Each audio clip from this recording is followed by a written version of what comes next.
Hello everyone and welcome to my channel. As you guys know, Fenix A320, A321, A319 has now released for Msfs 2024. So I just wanted to quickly go over my Bravo throttle quadrant setup for this airplane. It's a little bit different from the usual default Airbuses. So I thought I'll make this quick video to show you guys how I have set it up. So let me turn on my throttle quadrant cam here and let's get into the cockpit. And I will be accessing the controls menu right from the top here and go to Bravo throttle quadrant. So what I've done is I've created a specific Fenix Airbus airplanes profile for the Bravo throttle quadrant, and this will be assigned to all the Airbuses that come from Fenix because the throttle systems should remain the same.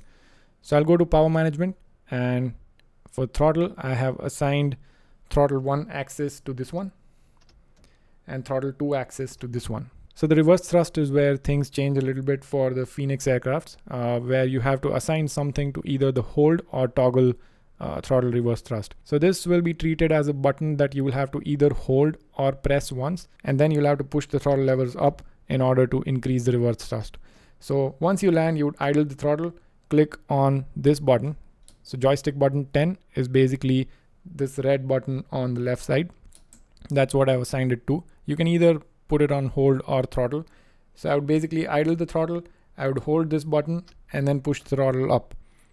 That will give me full reversers, and then while holding the button I'll bring it back to idle and then leave the button. So that's how my reversers operate on Fenix A320 and 19 and 21. One other tip that I'll give is for assigning the spoilers. So I've assigned the spoiler axis to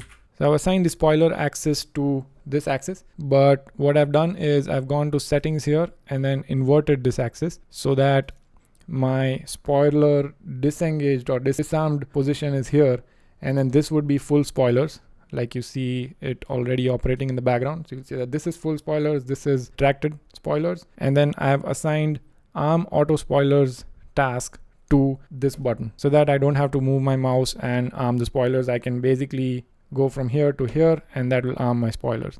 And then if I want to turn the speed brakes on, I can just swipe it up.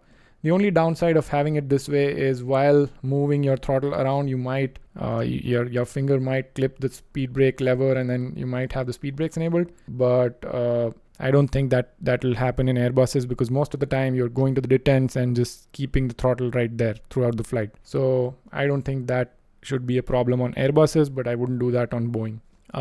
And from the autopilot and other standpoint, I think everything just remains the same like I had showed in the other video. You won't be able to operate the Fenix EFIS panel with this autopilot, so that's of no use anyway, and you can assign landing lights or anything that you want to all of these switches.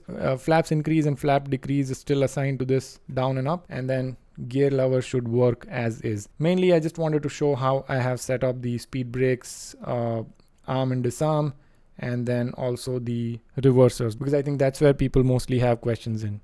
Anyway, thank you guys for watching and I will see you on the next one.